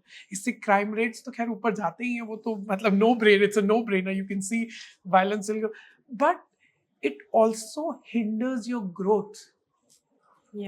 आप एक आइडिया लेके जाएं किसी के पास, मैं ये बनना चाहता हूँ, वर्बल वायलेंस, अरे तेरे क्या, कहाँ जा रहे हो भाई, क्या समझते हो खुद को? This is verbal violence, right? किसी को नीचा दिखा देना, आपने शायद बीच में देखा होगा, आजकल लोग अपने बॉसेस की ना वो ऑनलाइन वो रिकॉर्ड कर लेते Oh हैं। yeah, mails with the mails and हाँ, या everything. वो Oh दिखाते ho हैं। ho ho. तो वो दैट व्हाट इज दैट? किसी दूसरे सभ्य समाज में ये हर दिन एचआर के कमरे में गुजारे हैं। लेकिन यहाँ तो एचआर ही ऐसे बात करते हैं कि मतलब लगता है कि रहने दो, यहाँ पर भी नहीं जाना। सो मैं इसीलिए इंडस्ट्री फोकस भी बात कर रहा हूँ, फैमिली फोकस भी बात कर रहा हूँ, पॉलिटिक्स फोकस भी बात कर रहा हूँ कि हमें ये समझना है कि mental health boss is not just a one on one thing, ये समाज बदलने वाली बात है। बहुत काम करना इसमें बाकी है। अनंत रंग है, समाज बदलने वाली बात है। फिर क्यों नहीं बदल रहा है समाज? बहुत काम बाकी है of course, personal level personal level पे पॉलिटिकल विल और- चाहिए इसके लिए, एजुकेशनल विल चाहिए इसके लिए, पॉलिटिकल विल चाहिए इसके लिए, पर्सनल विल चाहिए इसके लिए। और कॉर्पोरेट की जो टॉक्सिटी की अभी हमने बात करी, कैसे लोग बहुत इगोइस्टिक होते हैं, नहीं अपने आगे नहीं चलने देना है दूसरों की, और there are so many ways they try to exploit employees. और इसीलिए बहुत से ऑर्गेनाइजेशन में मेंटल हेल्थ का कुछ ना कुछ स्टार्ट हो गया है कि हाँ ठीक है आप योगा करिए, मेडिटेशन कराते हैं, और क्या क्या चेंजेस हैं जो आने चाहिए जिसकी वजह से एम्प्लॉयज की मेंटल हेल्थ अच्छी रहे और वो सच्चे बात कर दिल से सकें। करो यार, पहले सच्चे दिल से करो, इसको एक टिक बॉक्स एक्टिविटी मत बनाओ। हाँ ये हुआ था हमारे यहाँ, ऐसा हुआ था, देखो हमने किया है, मेंटल हेल्थ पिक्चर्स ले ली हमने, हमारे लिंक्डइन पोस्ट हो गया है, इंस्टाग्राम पोस्ट हो गया है। इसको वर्चुअल सिग्नलिंग मत बनाओ। ये समझ लो कि तुम्हारे वर्कर्स की मेंटल हेल्थ पे तुम्हारा प्रॉफिट डायरेक्टली डिपेंड करता है, 1:1। अगर तुमने, जैसे मैं आपको एक साइंटिफिक चीज देता हूँ फिर उसका आपको वो बताता हूँ। आपने थर्सडे तक चिल्ला चिल्ला के उसके दिमाग में इतना ग्लूटामेट बना दिया है कि फ्राइडे सैटरडे संडे तो उसको रिकवर होने में ही लग जाएगा डिसीजन मेकिंग करने के लिए ढंग से। ग्लूटामेट एक सब्सटेंस होता है जो आपके दिमाग में बहुत ज्यादा स्ट्रेस से बनता जाता है। तो अब वो क्या करेगा इंसान, उस ग्लूटामेट से डील करने के लिए वो स्ट्रेस जा नहीं पा रहा, वो दारू पिएगा, वो सिगरेट पिएगा। आप देख लो आपके यहाँ जितने ज्यादा सिगरेट ब्रेक्स लिए जा रहे हैं वो डायरेक्टली कोरिलेटेड, कॉजेशन नहीं बोल रहा हूँ, डायरेक्टली कोरिलेटेड है कि आपके यहाँ पर कितनी मेंटल हेल्थ प्रॉब्लम चल रही है। स्पेशली मेन, आदमियों को सिखाया नहीं जाता है। औरतें तो फिर थोड़ी रिलेशनल होती हैं, और ये भी जनरलाइज स्टेटमेंट है, सारी औरतें नहीं होती, सारे आदमी वैसे नहीं होते हैं। एक जनरलाइज स्टेटमेंट ये है कि हमें तो फिर, आप लोगों को फिर रोने की आजादी है, आप लोगों को फिर रिलेशनशिप में मतलब ऐसे एक्सप्रेशन की आजादी है। आजादी ऐसे उनको हाँ, नहीं है। हाँ, लेकिन एक आदमी को जैसे उसने अपनी, अगर उसको अपनी मर्दानगी इंटैक्ट रखनी है ना, तो वो इमोशंस नहीं दिखाएगा, ये अलाउड नहीं। और आदमी पहले आदमी को पनिश करेगा इस चीज के लिए, या तो उसको कहेगा कि तू मर्द नहीं है, या उसको कहेगा कि भाई क्या तकलीफ है तेरे साथ, या तू कमजोर है तुझसे। तो जितना औरतें एक दूसरे को अटैक करती है ना इज्जत पे, आदमी उसको एक दूसरे को अटैक करते हैं स्ट्रेंथ पे। एम्प्लॉयज के लिए और क्या मतलब करना चाहिए जिससे उनकी You mental need health to have EAP services, employee assistance programs आपके पास होने चाहिए जो अनोनिमस हो, जहां आपके सारे एम्प्लॉयज को पता हो कि मैं इस सर्विस प्रोवाइडर के पास जाकर काउंसलिंग ले सकता हूँ या ले सकती हूँ। ठीक, पहला।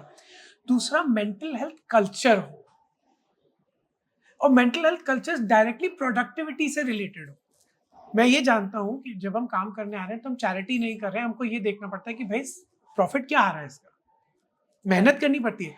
मेहनत के खिलाफ ना माने मेंटल हेल्थ को। इनफैक्ट अगर मेरी मेंटल हेल्थ अच्छी है तो तुम मुझसे प्यार से 2 काम ज्यादा करा लोगे। ट्रू। और इंडियंस हम लोग बहुत इमोशनल इंसान है यार, तुम ढंग से बात करो हम करेंगे ना काम, तुम दबाने की कोशिश करो बनता हुआ काम नहीं करेंगे, सॉरी कह देंगे, सॉरी सर नहीं हुआ, जो कल्चर है। हाँ, क्या करो। वर्क का। ये याद रखो कि एक अकेला इंसान कभी सक्सेसफुल नहीं हो सकता, तू आइंस्टाइन की औलादी क्यों ना हो। आइंस्टाइन भी लिख सकता है, उसको भी वो इंसान लगेगा जो एक्चुअली यूरेनियम लेके आएगा, वो इंसान लगेगा जो स्मेल्टिंग है। कोई इंसान सेल्फ मेड नहीं होता है। हम्म, ये छोड़ दीजिए आपकी, आप मतलब एक इतने अलग इंसान है, आपको लोगों मतलब भगवान ने बनाया ही नहीं आपको, नेचर ने बनाया ही नहीं आपको, आप तो मतलब बॉस आप नहीं कर पाओगे अकेला। कितना ही आपका अच्छा आइडिया है, लगाओ इम्प्लीमेंट करो बिना लोगों के।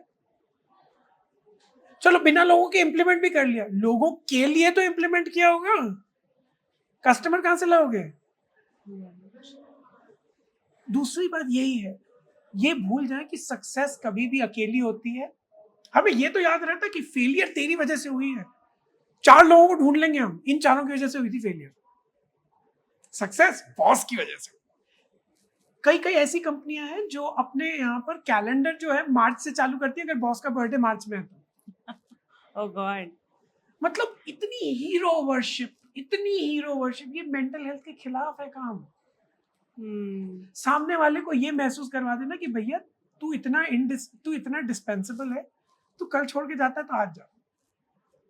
बात देखो प्रैक्टिकली बात सही भी है कि आप 140 करोड़ की आबादी में रह रहे हैं, और जहां जो चीज ज्यादा होती है ना उसकी वैल्यू नहीं होती। यहाँ पे ज्यादा क्या है भारत में, इंसान ज्यादा है, इंसान की वैल्यू नहीं है। ज्यादा चेंचे मत कर, करेगा 10 लोग और बैठे तेरी जॉब लेने के लिए, जाना है जा जा। लेकिन आप ये याद रखें कि क्योंकि 10 लोग बैठे इसका मतलब नहीं कि सारे 10 में टैलेंट है, राइट, क्रिएटिविटी है, नॉलेज है। और ये जो ड्रीम है ना आपका, आप एआई से सब कुछ रिप्लेस कर देंगे, ये कल नहीं होने वाला है, 5 साल में नहीं होने वाला है। देखिए मैं फ्यूचरिस्ट नहीं हूं, मुझे पता नहीं क्या होगा, लेकिन मुझे ये पता है कि इंसान हर जगह लगेंगे, इंसानों के बिना किसी चीज का कोई मतलब नहीं है। आप कर किसी के लिए तो कर रहे होगे ना, उसको तो पैसा कमाना पड़ेगा कहीं से। आप ऐसी सोसाइटी तो बनाओगे नहीं कि जहां सारा काम मशीन हो रही है, हम लोग बस मच्छी पकड़ने गए, वी आर ऑल फिशिंग, नहीं होगा ना। तो मेंटल हेल्थ का कल्चर होना बहुत जरूरी है। तीसरा सबसे इंपॉर्टेंट, जो भी लीडरशिप रोल्स में है वो खुद के बिहेवियर की रिस्पॉन्सिबिलिटी लें। वो ये ना कहें तुम्हारी वजह से, देखो तुम गुस्सा दिलाती हो यार मेरे को ऐसे करके, आप रेगुलेट नहीं कर पा रहे हो, ये रिस्पॉन्सिबिलिटी होती है। हाँ आपने ये किया, ये ट्रिगर था, ऐसा नहीं करना चाहिए। प्रॉब्लम पे फोकस नहीं है, पर्सन फोकस है। कहां से पढ़ के आई है तुम, ये पर्सनल अटैक है। किसी को गधा बोलना, किसी को, और ये मैं अपने मनगढ़ंत बना नहीं रहा हूं, YouTube पे जाइए बहुत वीडियोस है managers every day you see such reels. तीसरा चौथा सबसे इंपॉर्टेंट है, इंसान को इंसान समझो। ये कितनी मतलब अपने आप में ब्लासी बात है यार, कि इंसान को इंसान समझो। बहुत बेसिक सी चीज है, लेकिन मतलब ये क्या कह रहा है, ये मैं पॉडकास्ट इसलिए सुन रही हूँ कि मतलब ये मेरे को पता है इंसान है, लेकिन भूल जाते हैं हम, वो फिर एक मीन्स टू एन एंड है, इंसान नहीं। कैसे पहुंचाया जाए लोगों को ज्यादा से ज्यादा कि वो थेरेपी लें, अपने आप को समझें और अपने आप के इमोशंस को रेगुलाइज कर पाएं। मतलब वी ऑल नो कि एक पॉडकास्ट के थ्रू तो वो होने नहीं वाला है, तो कौन से इंटरनल चेंजेस हैं जो लोगों को करने चाहिए ताकि वो अपने इमोशंस को अच्छे से रेगुलेट कर सकें, एम्पैथी क्वेश्चन जो है उसको थोड़ा सा बढ़ा सकें, अपने आप को समझें, दूसरों को समझें, कि स्टेबल एनवायरनमेंट बना सकें। इसके रियल फायदे लोगों को बताने पड़ेंगे, इसका रियल रिटर्न जो है, इसका रियल आरओआई लोगों को बताना पड़ेगा, भले वो फिर स्टेटिस्टिकली क्यों ना हो। और दूसरा ये याद रखना पड़ेगा कि तुम मरोगे यार एक दिन, तुम अमर नहीं हो। क्या लेगेसी छोड़ के जाना चाहते हो तुम? तुमको दुनिया इसलिए याद नहीं रखेगी तुमने 50,000 करोड़ कमाए थे, तुम्हें दुनिया इसलिए याद रखेगी कि तुमने 5,000 लोगों का जीवन बदला। राइट। नहीं याद रखेगी, दुनिया को कोई फर्क नहीं पड़ता है। आप जैसे मेरे पर्सनल, मैं उनको जानता नहीं था, लेकिन जो भी उनके काम के बारे में हम जानते थे, टाटा कंपनी को आप ये समझते थे कि भाई इनका कल्चर सबसे अच्छा है, एग्जेम्पलरी कल्चर मानते इंडियन स्टैंडर्ड्स के हिसाब से। उनकी भी डेथ के बाद आजकल क्या हम रेगुलरली उनके बारे में बात करते हैं? नहीं ना। कितनी एग्जेम्पलरी फैमिली से आए, खुद कितने एग्जेम्पलरी थे। अरे ये याद रखो तुम मरने वाले हो भाई, क्या छोड़ के जाना चाहते हो पीछे? यहाँ से तुम्हें समझ में आएगा कि तुम बकासुर बने हुए हो या एक्चुअल में तुम राम बनना चाहते हो। राइट। एक्चुअल में तुम बना, ग्रोथ सबको चाहिए। देखो लाइफ का नाम ही ग्रोथ है। क्या है, एक सेल दूसरा सेल बनता है, उसी को तो लाइफ बोलते हैं कि भाई ये खुद के जैसी चीज बना सकती है, ये लाइफ है। इसको भूख लगती है, ये लाइफ है। इस कप में और मेरे अंदर क्या अंतर है? इसको भूख नहीं लगती है, मुझे भूख लगती है। मुझे भूख लगती है खाने की, मुझे भूख लगती है इज्जत की, मुझे भूख लगती है प्यार की, मुझे भूख लगती है सेक्स की, मुझे भूख लगती है दोस्ती की। तो ये याद रखो कि अगर खुद ने खाया, खुद को तो खाना है, लेकिन दूसरे को भी तो खिला सकते हो। ये याद रख लेंगे ना कि दूसरा भी मेरे जैसा इंसान है, वो भी मेरे जैसी गलती करता है, वो भी मेरे जैसी ही अच्छी बातें करता है। राइट। सो और ये बहुत प्रैक्टिकल बात है। लोगों को लगता है कि बहुत आइडियलिस्टिक बात है, अरे ऐसा थोड़ी होता है, ऐसा हम होने नहीं देते। ऐसा थोड़ी होता है, नहीं, ऐसा हम होने नहीं देते। और ये 4 working days is equal to more productivity and better mental health, what is your data take तो ऑन यही इट? कह रहा है। देखिए, ये आइडिया आया था कि काम सबको करना है। बुद्धा ने भी ये कहा है कि 3 चीजों से तुम कभी बच नहीं सकते, दर्द, दुख, मौत और काम। और अगर आप कॉर्पोरेट वर्ल्ड में रहते हो तो टैक्सेस, राइट? सो दर्द, दुख, काम, मौत, इनसे बच नहीं सकते, काम करना है। लेकिन ऐसा बिजी वर्क, आज हमारे पास ऐसी टेक्नोलॉजी है कि जो हम काम 7 दिन में करते थे, आज हम 3 दिन में कर सकते, 4 दिन में कर सकते। लेकिन हमारे दिमाग में आज तक क्या है? प्रेजेंटिज्म, प्रेजेंट होना चाहिए, मेहनत करो। हम समझ नहीं पा रहे कि मेहनत का मतलब बदल चुका है। राइट। तो लोगों को लड़ना पड़ा था। लेबर मूवमेंट, जो लेबर डे आता है ना, लेबर डे परेड, इसको दबाने के लिए पूरा का पूरा कैपिटलिज्म लग गया था। लोगों ने अपनी जान गंवाई है कि 2 दिन फ्री मिल जाए। इनका नारा होता था 8-8-8, 8 घंटे काम, 8 घंटे की नींद और 8 घंटे जो मैं चाहूं वो करूं। कितने लोगों ने अपनी जान गंवाई है, आप और मैं वीकेंड एंजॉय कर सके उसके लिए। तो पहले लोगों को लगता था कि अगर 7 के 7 दिन काम नहीं करे तो क्या होगा। लोग तो मतलब बिल्कुल इमोरल हो जाएंगे, उनके पास इतना टाइम होगा हाथ में कि सब मतलब क्राइम करने लग जाएंगे। पहले इतनी टेक्नोलॉजी नहीं थी। आपको चटनी भी हाथ से ही बनानी थी, आपको गाय भी मतलब हल भी हाथ से ही चलाना था। तो वो लेबर इंटेंसिव काम बहुत था। और अब हसल को एक उससे रिवॉर्ड किया जाता है कि अगर ये 9-9, 10-10 घंटे की शिफ्ट कर रहा है या काम कर रहा है तो फिर ये है मेहनत कर रहा है, बाकी जो टाइम पे अपना काम खत्म करके जा रहे हैं तो वो मेहनत नहीं कर रहा है। तो दैट इज ऑल्सो, देखिए इसमें प्रॉब्लम भी यही है ना कि मेहनत की डेफिनेशन अलग है हमारी। हाँ, कि तू मुझे काम करता हुआ दिखना चाहिए, तब तो तू काम कर रहा है। राइट। अब आप बताइए, दिल्ली, बॉम्बे, कलकत्ता जैसे शहरों में जहां एक एक 1.5 घंटा लगता है ट्रैवल करने के लिए, वहां हम लोगों को वर्क फ्लेक्सिबिलिटी नहीं दे रहे। डरते हैं हम। सारी बाकी दूसरी जगह हम लॉजिक से, डेटा से काम करेंगे, लेकिन जहां ह्यूमन इंटरवेंशन की बात आती है ना, वहां हम एक्सपीरियंस ले आते हैं, वहां लॉजिक और डेटा नहीं चलता। जबकि लॉजिक और डेटा यही कह रहा है कि बेल्जियम ने कर दिया, अब दुबई जैसे देश ने 4.5 डे वर्किंग वीक कर दिया है, राइट? अब उनकी क्या इकोनॉमी नीचे जा रही है? नहीं, एक्चुअली द ऑपोजिट। बस ये वाली बात है कि हम दिल में क्या समझते हैं, हमारे थॉट प्रोसेस क्या है, हम सामने वाले को कैसा देखते हैं, क्या हम एक्सपेरिमेंट करने के लिए तैयार है या अपने डरों के साथ जीने के लिए ही तैयार है। तो प्रॉब्लम वहां पर भी है। अब देखिए, हसल कल्चर की जो आपने बात करी ना, मेहनत करनी पड़ेगी।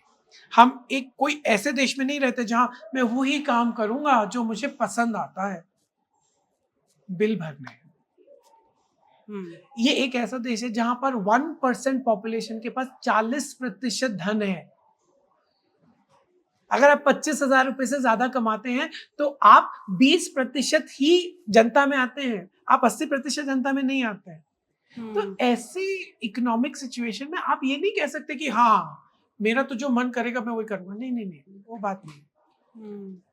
हासिल करनी पड़ती है, लेकिन हासिल का डायरेक्शन क्या है, हासिल क्यों कर रहा हूं। अगेन जो साइकोपैथोलॉजी हमने सीईओ में बताई, वो की वही साइकोपैथोलॉजी एंट्री लेवल में भी हो सकती है। ये कोई सीईओ स्पेसिफिक वो नहीं है कि सीईओ का ही मोनोपोली है इसके ऊपर। राइट।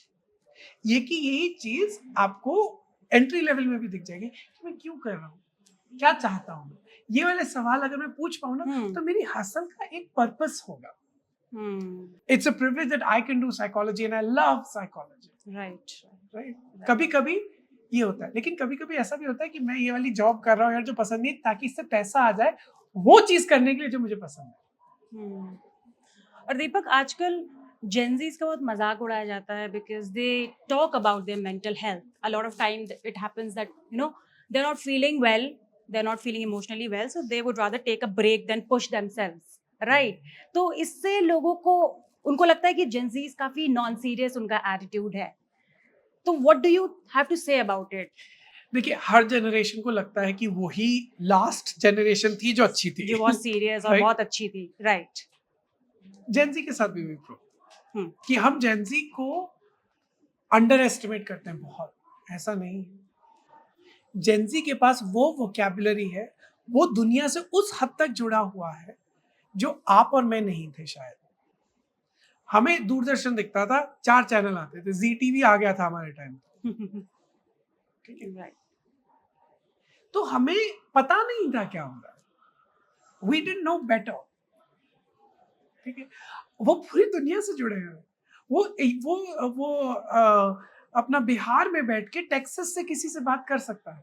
जैसे कि हमें मान लीजिए, हमें पहले लगता था कि डिप्रेशन सब तुम्हारे दिमाग में होता है।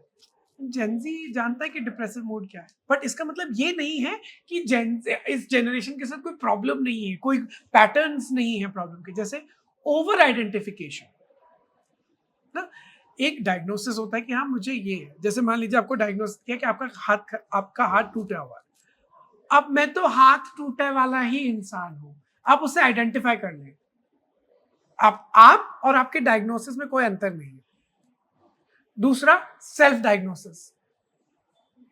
आई know my self better than anyone else. No you don't. Every human being, सारे इंसानों को एक साइकोलॉजिकल मिरर चाहिए होता है, जो कभी एक अच्छे दोस्त में, कभी एक टीचर में, कभी एक थेरेपिस्ट में मिलता है। क्योंकि आप खुद को खुद की नजर से उसी नजरिए से देखेंगे जो आपके पास है। लेकिन आप एक मल्टी डायमेंशनल इंसान हैं जिसको अलग अलग नजरियों की जरूरत है खुद को देखने के लिए। सो ये साइकोलॉजिकल मिरर्स जो होते हैं ये ट्रस्टवर्दी होने चाहिए, लेकिन जो हमेशा आपको कमी दिखाए वो भी अच्छा साइकोलॉजिकल मिरर नहीं है। फिर वो तो हाउस ऑफ हॉरर के मिरर नहीं होते, जब हम किसी उसमें जाते हैं कि मेले में जाते हैं, वहाँ अलग अलग से वो दिखते हैं हमें कि एक कुछ ज्यादा ही बड़ा करके दिखाता है, कुछ छोटा करके दिखाता है। राइट। बहुत कम लोग होते हैं जो आपको आईना दिखाएं वैसा जिसकी जरूरत है। इसका मतलब ये नहीं कि जिसने आईने ने हाथ पकड़ा वो परफेक्ट होना चाहिए, आईना परफेक्ट होना चाहिए। Right, but at least they are open to having Yes, discussions. that's where I have hope. Yeah. Hope मुझे वहीं से आती है जेनजी के लिए कि भाई बॉस ये बात कर रहे हैं, वो अपने बॉसेस को खुद पे उतना चिल्लाने नहीं देते। वो नहीं 2 देते। मिनट और 2 मिनट में छोड़ के चले जाएंगे तुम्हारी हाँ, नौकरी। हाँ। उनको पता है कि मेरे को नहीं करना है, मेरे लिए सेल्फ रिस्पेक्ट है। Yeah. तुम लोग आए थे उस जगह से जहां पर ऐसी चीजों की कमी होती थी। जेनजी के माँ बाप उतने गरीब नहीं जितने मिलेनियल्स के माँ बाप थे, जितने बूमर्स के माँ बाप थे। हाँ। They've been born in privilege, most of them. I'm लेकिन talking हाँ, about the यही English इशू आता है speaking. कि हम भी ऐसे कल्चर से आए थे, तो they can not accept it and they can not like it कि कहीं नहीं। कहीं तो वो जलन भी है जलन वाला कि फैक्टर सास भी कभी बहू थी। हाँ। मैं पीटी थी तो तू भी पिट। अरे अरे so the idea is कि हमने जब किया, हम साइकिल पर जाते थे फटी बनियान में, तो सॉरी, मैं क्या करूँ तो? हाँ, मतलब समझ सकते मेरी हैं। प्रॉब्लम नहीं है वो। हाँ, good for you. Happy I can take inspiration from you. Empathise But like now, okay. why are you using that as a license to invalidate me and my experiences? आपकी फटी बनियान और मेरी फटी intentionally फटी जीन्स में अंतर है। मैंने फाड़ी है वो जीन्स। राइट। सो आइडिया यही है कि सामने वाले को इनवैलिडेट ना करें, लेकिन जेंजी को भी सीखना चाहिए कि हम हमेशा दूसरी जनरेशन से काफी कुछ सीख सीख सकते सके। हैं। और हर जनरेशन, देखिए मैंने जैसे कहा, हर जनरेशन को लगता है कि उन्हीं की जनरेशन लास्ट अच्छी थी, और हर जनरेशन को लगता है कि पिछली वाली जनरेशन को कुछ नहीं पता। हम जानते हैं। तो ये जो है ना, थोड़ा सा तालमेल बैठ जाए कि जो, जिसे हम हिंदी में कहते हैं, जो शाश्वत सत्य है, जो ह्यूमन नेचर के बारे में सत्य है ना, उनके बारे में बड़ों से सुनो। मैं ये नहीं पूछ रहा हूँ कि आप बड़ों से सुनो कि चैट जीपीटी को कैसे ऑपरेट करना है, राइट। रिलेशनशिप के बारे में बड़ों से सुनो। और बड़ों को ये याद रखना चाहिए कि तुमने पैदा किया है उन बच्चों को, बच्चों ने नहीं कहा था हमें पैदा करो। अब उनको एहसान मत दिखाओ कि हमने तुम्हें पाल पोस के बड़ा किया। अरे तो तुमने पैदा किया तो तुम ही पाल पोस के बड़ा करोगे, राइट। और उनको भी ये देखना चाहिए कि हाँ, जो सैक्रिफाइसेस हमारे लिए किए गए थे वो मीनिंगफुल थे, उसको भार नहीं बनाना है अपने ऊपर, वो मीनिंगफुल थे। राइट। और आजकल लोग थेरेपिस्ट से बात करने की जगह चैट जीपीटी को यूज करते हैं, तो do you think chat GPT can replace a therapist? देखिए, अभी तक के जो मॉडल्स हैं मैं उन्हीं के ऊपर कमेंट कर सकता हूँ। हाँ। अभी तक के मॉडल्स जो हैं वो डिजाइंड हैं आपको वैलिडेट करने के लिए किसी भी कंडीशन में। वो नहीं होना चाहिए। जब आप एक रियल ह्यूमन थेरेपिस्ट के पास जाते हैं तो उसके पास कल्चरल कॉन्टेक्स्ट भी होता है, उसके पास काफी सारी चीजें होती हैं जो अभी तक के मॉडल्स में वो अकाउंटेड नहीं है। पहला। दूसरा, फिजिकल इमरजेंसीज के लिए, मान लीजिए आप चैट जीपीटी से बात कर रहे हैं, आपको पैनिक अटैक आ जाता है, फिर क्या करेंगे आप, राइट। तीसरी बात ये कि हर चीज वैलिडेट कराना ये पार्किंग टिकट नहीं है। आपकी इमोशंस पार्किंग टिकट नहीं, कुछ emotions completely out of order है, डिसफंक्शनल है। somebody needs to call you out on that in a nice, kind, educated way. Right. हर चीज को वैलिडेट कराना, अब हो सकता है मैं इसलिए ऐसा भी सोच रहा हूँ क्योंकि अगर चैट जीपीटी ने मेरा काम छीन लिया तो मैं क्या करूँगा, राइट। तो मेरा भी इसमें वेस्टेड इंटरेस्ट हो सकता है, बट जितना भी मैं बोलने की कोशिश कर रहा हूँ वो ये है कि अभी तक के जितने मैंने मॉडल्स देखे हैं, कुछ ना होने से बेहतर है, लेकिन एक ह्यूमन थेरेपिस्ट से बेहतर नहीं है, नहीं कंपेयर कर, अभी तक तो नहीं है। ठीक है। मैं डरा हुआ नहीं हूँ कि चैट जीपीटी मेरी जॉब ले जाएगी, लेकिन किसी से भी बात ना कर पाऊं, उससे तो कुछ ना होने से हो सकता है बेहतर हो, लेकिन ये भी डिपेंड करता है कि आप किस चीज के बारे में बात। मेंटल इलनेस के लिए तो बिल्कुल भी नहीं। अगर आपको बाइपोलैरिटी है, स्किज़ोफ्रेनिया, आपका प्रॉपर डायग्नोसिस होना चाहिए। अगर आप अकेले हैं, किसी से बात कर रहे हैं, वो एक अलग बात है, लेकिन उसमें भी एक डेंजर है कि अगर आप इसको सब्स्टिट्यूट कर ले ह्यूमन इंटरेक्शन के लिए कि यार लोग तो मेरी कमियां निकालते हैं, ये तो बिल्कुल कभी नहीं निकालता मेरी, ये फिर वही वाली बात हो जाएगी कि आप रियल लाइफ कंपेनियनशिप को, रियल लाइफ सेक्स को आप केवल पॉर्न से सब्स्टिट्यूट कर लें, रियल लाइफ कंपेनियनशिप को केवल बॉलीवुड की फैंटेसी से सब्स्टिट्यूट कर लें, सो वो प्रॉब्लम हो जाएगी। तो दीपक, पैंडेमिक में एक अलग ही लेवल का शिफ्ट नोटिस किया गया, देखा गया बेसिकली, कैसे लोग एकदम अकेले हो गए, पेरेंट्स से दूर रह रहे हैं, दोस्ती यारी भी नहीं हो पा रही है, लोग बात नहीं कर पा रहे हैं, लोग ऑफिस में आके नहीं मीट कर पा रहे हैं, और बहुत से लोगों ने अपना कॉलेज भी घर पे ही रह के किया है, कभी दोस्तों से नहीं मिल पाए, ऑफिस में लोगों से नहीं मिल पाए।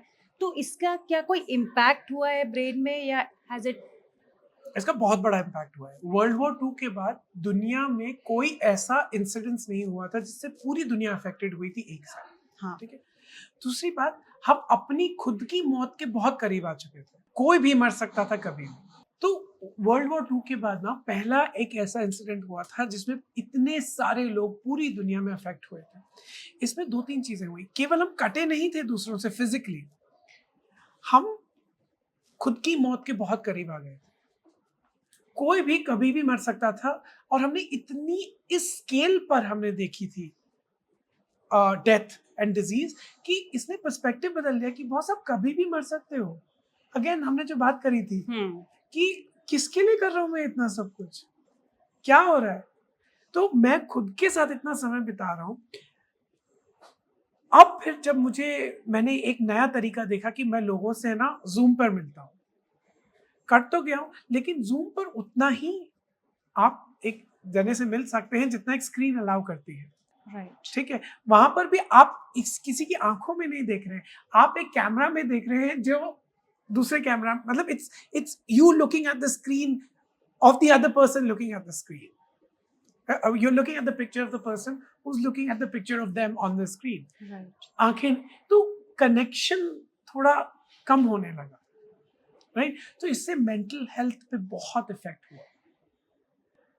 लेकिन इससे कई चीजें ऐसी भी हुई कि जो मेंटल हेल्थ सर्विसेज थी वो ज्यादा ऑनलाइन चली गई, तो वो ज्यादा एक्सेसिबल हो गई।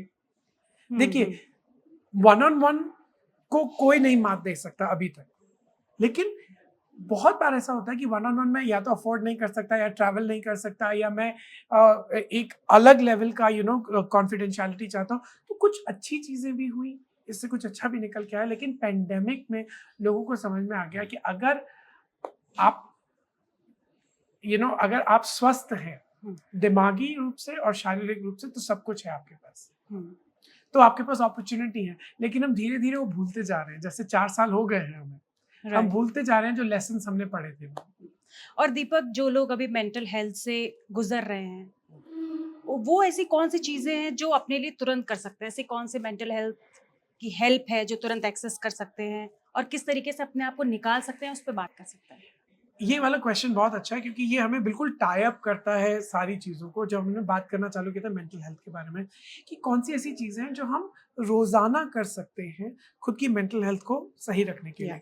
और ये चीज़ें बहुत आसान है, कभी कभी तो इतनी आसान है कि लगता है कि काम भी करेंगी कि नहीं। जैसे सनलाइट, आप धूप में थोड़ा सा समय बिताएं, काले होने से ना डरें, धूप में थोड़ा सा समय बिताएं।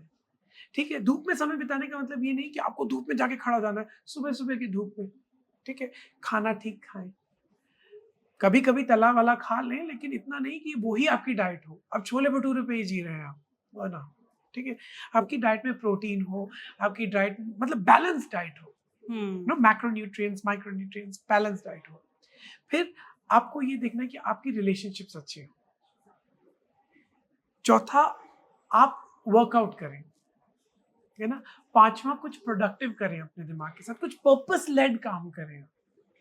तो ये सारी कुछ चीजें आप करेंगे तो आप देखेंगे कि मेरे दोस्त भी अच्छे बन रहे हैं, मैं खाना अच्छा खा रहा हूँ, मैं समय पे सो रहा हूँ, मैं खाने के साथ पानी पी रहा हूँ, ये बेसिकली हाइड्रेटेड हूँ। ये सारी चीजें आपकी मेंटल हेल्थ पे अफेक्ट करती है। एक और बहुत आसान सी चीज है जो आप कर सकते हैं, जर्नलिंग। लिखिए।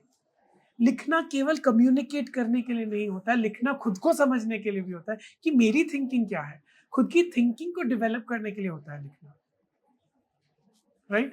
एक्सरसाइज करना बहुत इंपॉर्टेंट है। सो ये कुछ चीजें हैं जो आप रोजमर्रा के जीवन में कर सकते हैं, बेसिक चीज़ है। दीपक, एक और लास्ट मेरा क्वेश्चन ये है, क्वेश्चन भी क्या, मैं ऐसे एक आपसे एडवाइस चाहती हूँ। जो इस वक्त अभी बहुत से लोग हैं जिन्होंने अपने आप को कमरे में बंद कर रखा है, या बहुत ज़्यादा मोटिवेटेड फील नहीं कर रहे हैं, जो करना चाहते हैं वो नहीं कर पा रहे हैं, या किसी ना किसी तरीके से अपने आप को कुछ ना कुछ ऐसा है जो उनको रोक रहा है करने से, तो आप उनको क्या एडवाइस देना चाहोगे that they should just get up and start with their life? देखिए, मोटिवेशन ना नहाने की तरह होता है। आप नहाते हैं, वापस गंदे हो जाते हैं, लेकिन आपको रोज नहाना पड़ता है। मोटिवेशन ऐसी चीज नहीं है कि एक बार आ गया तो अब ये मोटिवेटेड ही रहेंगे आप। नहीं, मोटिवेशन कभी कभी काम करने के बाद भी आता है। कॉन्फिडेंस कभी कभी काम करने का रिजल्ट होता है। लोगों को लगता है कि मोटिवेशन और कॉन्फिडेंस के बाद ही हम काम कर पाएंगे। नहीं नहीं, जितना हो रहा है ना वो उतना कर लो, फिर कल थोड़ा और करेंगे। ये जर्नी आपकी है। कंपेयर मत करो, फिर क्या ही हो जाएगा, किसके कंपैरिजन में, उसके कंपैरिजन में, इसके नहीं, कंपैरिजन छोड़ दीजिए। आपसे जितना हो रहा है आप उतना कीजिए। बिस्तर से ही नहीं निकला जाता है। अच्छा, तो आप ऐसा करो, बिस्तर से निकल के ना 2 बार ऊपर नीचे बैठ जाओ, फिर एक बार हम 3 बार करेंगे, अपनी पेस पे करेंगे।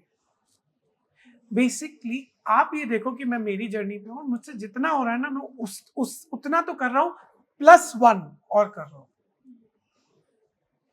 तो मोटिवेशन और कॉन्फिडेंस का वेट ना करें। मोटिवेशन और कॉन्फिडेंस काम करने के बाद भी आता है। Thank you so much for being with us on the show.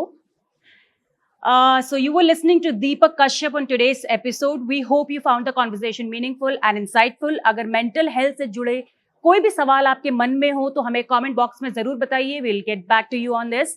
And this is Problem क्या है only on Fit Tak. Stay tuned and take care of your mind and body.